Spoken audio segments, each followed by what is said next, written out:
The room was full of warm light and the kind of laughter that makes you forget hard days. Plates were passed, stories tumbled out, and she felt for a moment like she belonged. Then her brother spoke, not with a joke but with a blade. He mocked her plans, turned her brightest idea into a punchline, and said, loud enough for every guest to hear, that she was worthless. The sound of that single word spread through the table like cold water. The laughter died. Her mother's hand stopped midair. Her father's eyes slid away. She sat still while the room tilted, as if someone had moved a wall. Inside, something folded. She felt heat rush to her face and then a sharp, steady ache behind her ribs. She blinked so no one would see the wet tracks on her cheeks. Outside, the party went on. Inside, time slowed. She left the table on silent feet and stood under a streetlight, the night noisy with distant music and quiet with her own heart. She let herself cry once, a small quick sound, then wiped her face and opened a small, fierce promise like a secret. She would not be the girl he named. She would work in the spaces he ignored, learn where he refused to look, and build things so solid they could not be mocked. The vow felt like a warm seed in her chest, humble, stubborn, and ready to grow, and she would make them all see it. The moment her brother's words echoed in her head, they did not leave. She could not eat, could not sleep, and each night felt longer than the one before. She would lie in bed staring at the ceiling, tracing invisible patterns, her mind replaying the humiliation over and over. Every memory of being overlooked or dismissed came back sharper now. She remembered family gatherings where her ideas were ignored while his were praised. She remembered teachers asking him what he wanted to be and only asking her to stay practical. Even small moments, like showing a drawing to her parents only to have it quietly pushed aside, stacked up into a heavy weight she carried alone. But in the quiet, she found a small, steady strength. She began writing in a journal each night, pouring thoughts and feelings onto the page, sometimes messy and raw, sometimes careful and neat. Every word was a promise to herself, a way to plant a seed of determination that could not be uprooted by anyone else. She wrote down ideas for her projects, small wins from the day, and even tiny goals that seemed almost too simple: finish one chapter, learn one skill, send one email. Those small actions became her secret victories, her way of building a foundation no one could see yet. Some days were harder than others. Tears would come uninvited, and she would press a hand to her chest, wishing the hurt could leave her.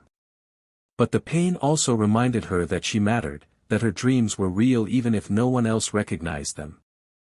Flashbacks kept coming, showing the pattern of being overshadowed: the sibling who got praised, the parents who missed her effort, the relatives who dismissed her questions. Each memory hurt, but it also sharpened her resolve. She understood now that the world might not hand her recognition, so she would take it for herself.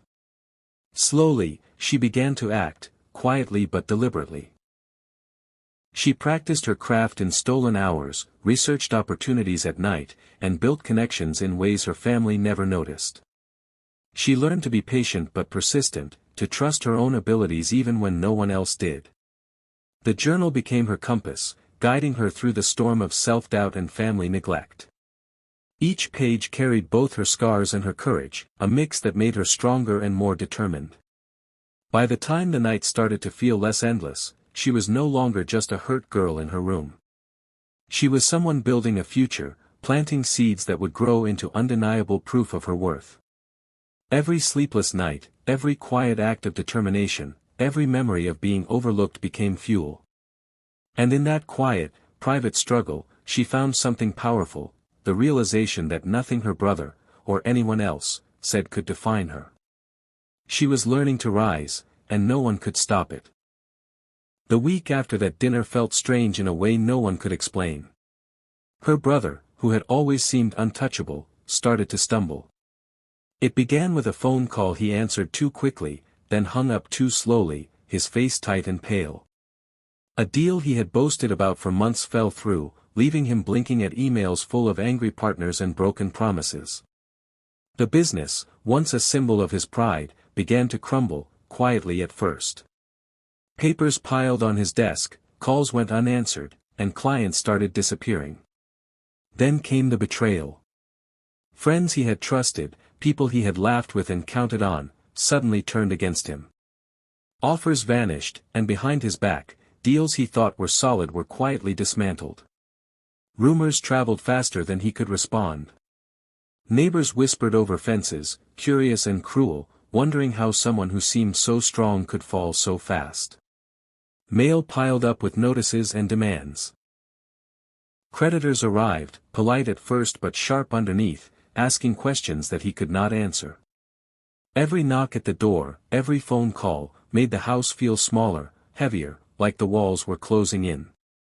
The pride that had once filled the family home began to fade, replaced by quiet worry and tension. Her mother paced the rooms, wringing her hands, while her father's usual calm turned brittle. They whispered in corners, afraid to confront the truth out loud, afraid to see the fall of the man they had long admired. The irony was not lost on anyone paying attention. The brother who had humiliated her, who had pointed at her dreams and called her worthless, was now struggling to hold on. He learned the meaning of uncertainty in ways he had never imagined, his confidence eroding under the weight of mistakes and lost trust. Every night, he returned home with his shoulders slumped, trying to hide worry behind forced smiles, but the house felt different. Even the laughter of friends and family no longer came easily. Meanwhile, she watched from a distance, careful not to appear, careful not to gloat. She felt a strange mix of caution and resolve, understanding that life had shifted, and opportunity had quietly opened for her. The very brother who had looked down on her now needed help, and the balance between them was starting to tilt. The world that had ignored her worth before was now showing her a glimpse of justice, not in the way of revenge, but in the quiet, undeniable turn of events that made her dreams feel closer and his certainty begin to crumble. She kept moving forward, small steps in her project and goals, while the house behind her seemed to shake with the tension of unspoken truths. And in that tension, the first hints of a new power emerged, not loud or boastful, but steady, waiting, ready for the right moment. While her brother's world was falling apart, she moved quietly in her own. She woke early before the sun touched the city, making a small breakfast and opening her laptop.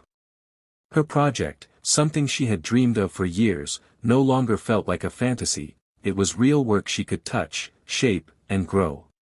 She spent hours perfecting every detail, learning new skills online, rewriting proposals, and checking every small task twice, making sure nothing was left to chance. Every evening, when the house was quiet, she sent emails, made calls, and reached out to people who could help her vision come to life. Each connection, each tiny step, was another thread in a network she was carefully weaving. She attended interviews with a calm determination, never showing the hurt she carried, never letting anyone see the shadow of humiliation still in her eyes. She answered questions honestly but confidently, showing knowledge and creativity that surprised some, inspired others, and quietly earned respect. She built friendships and professional bonds with people who recognized her talent, people who believed in her ideas even when her own family had ignored them. Every small meeting, every message, was another brick in the foundation of her rise. Weeks passed, and slowly, the results began to appear. A startup founder reached out after seeing her portfolio online, impressed by her work. A small but influential fashion brand offered a partnership, curious about the fresh perspective she could bring. An NGO recognized her initiative and invited her to present her project at a local event, giving her platform and visibility she had only dreamed of. Each opportunity felt like proof that all the late nights, all the quiet determination, all the invisible effort had not been wasted. Her rise was quiet, almost invisible, but unstoppable. She never bragged, never flaunted her achievements to the family who had once dismissed her. She knew the value of patience and persistence, and she let her work speak for itself. She was learning that true power was not in loud words or fleeting praise, but in the steady accumulation of effort, skill, and belief in oneself. In those weeks, she transformed.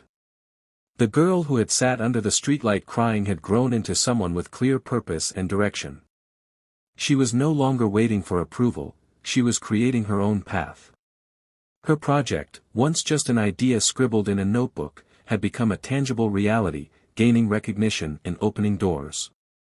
She had planted seeds, nurtured them in silence, and now they were blooming in ways even she had not fully imagined. Every small victory built her confidence, and every step forward reminded her that she was capable, worthy, and unstoppable. She had risen quietly, but the world around her could no longer ignore her light.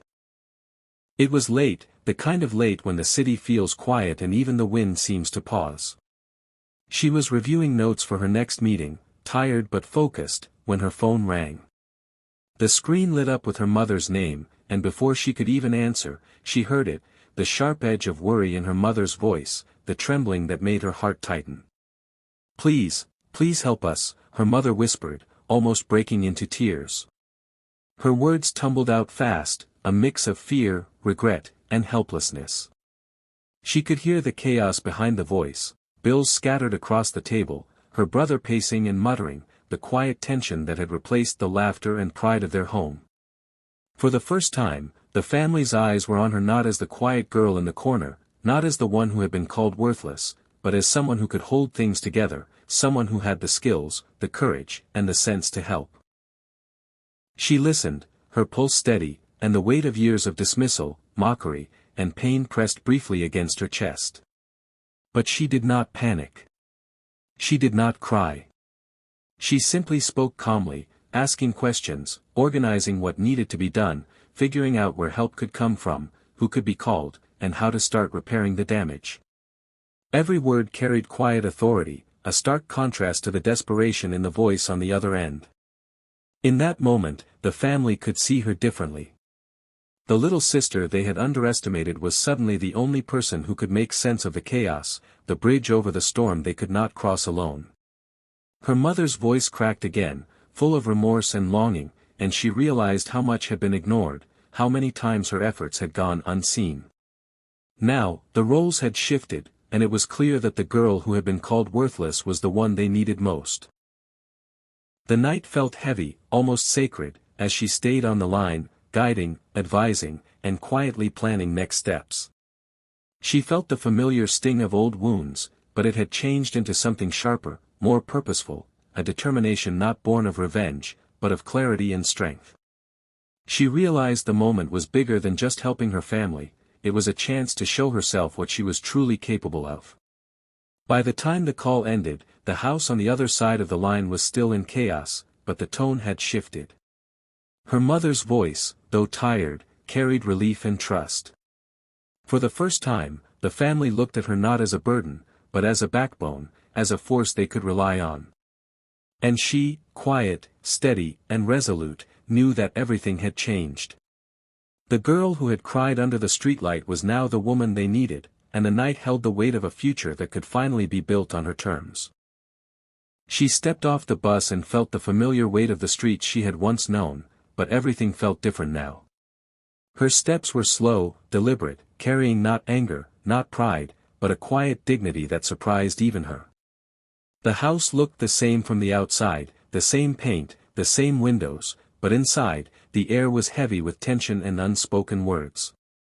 She opened the door and saw her brother first. He looked smaller somehow, hunched in a way she had never noticed before, his eyes avoiding hers, shame and fear etched into every line of his face. The man who had once mocked her now seemed fragile, uncertain, and she felt a strange mix of empathy and resolve. Her parents were there too, sitting stiffly, faces pale, mouths tight with the weight of things they had failed to see or understand. The room was quiet, almost unbearably so, the kind of silence that holds both regret and expectation. No one knew where to begin, and for a long moment, no one did. She took a deep breath and let herself feel the years of hurt, the nights of being overlooked, the sting of being called worthless. It was all there, but she did not let it break her. Instead, it fueled a calm, steady courage. Finally, she spoke. Her voice was clear, measured, carrying both the weight of pain and the strength of someone who had grown despite it. She told them how it had felt to be dismissed, how those words had cut deeper than she ever showed, but she also spoke of what she had learned, what she had built, and the person she had become. She told them she forgave, not for their sake, but because she was stronger than the bitterness that could have held her back. And then, with quiet power, she said the words that had echoed in her mind since that fateful dinner: worthless was never her name. Her brother flinched, his shoulders tensing, then slowly, almost painfully, he lifted his eyes to meet hers. There was a long pause, filled with understanding that words could not fully capture. He saw the truth in her, the woman she had become, and for the first time, he realized the depth of what he had missed, the mistake of underestimating her. Her parents' faces softened, a mixture of awe, guilt, and relief passing across their features. In that room, something shifted. It was not about punishment, or revenge, or proving who was right.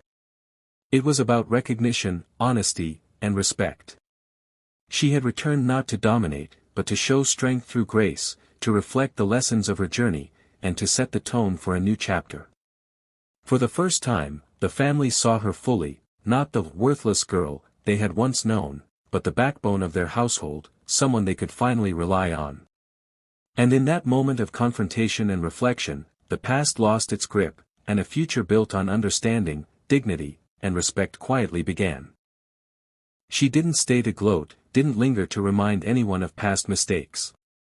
Instead, she chose to help, but on her own terms, making it clear that respect and boundaries were no longer optional. She organized the finances, guided her brother through rebuilding his business step by step, and offered advice where it mattered, but she refused to be dragged back into the old patterns of being overlooked or dismissed. Every action was measured, deliberate, showing that strength could be quiet, firm, and graceful all at once. Her brother, once loud and arrogant, began to change. He listened more, argued less, and started to understand humility in a way he never had before. He saw what it meant to rely on someone else's guidance without belittling them, and slowly, the arrogance that had defined him began to soften. Their mother, too, learned the value of gratitude, finally recognizing the years of effort, resilience, and silent endurance her daughter had carried. She began to express thanks in ways that felt genuine, acknowledging not just the help now but the strength that had always been there. The house felt different, lighter, yet stronger. The tension that had once lingered in corners, in whispers, and in glances had begun to fade. She walked through it all with her head held high, not seeking praise, but earning respect by simply being herself. The girl who had once been called worthless had transformed into the backbone of her family, the quiet force everyone now depended on. She had triumphed, not through anger or revenge, but through patience, courage, and grace. And as she stepped out into the world beyond the house, the family knew, without a doubt, that she was no longer the girl they had dismissed, but the woman who had quietly, irrevocably changed everything.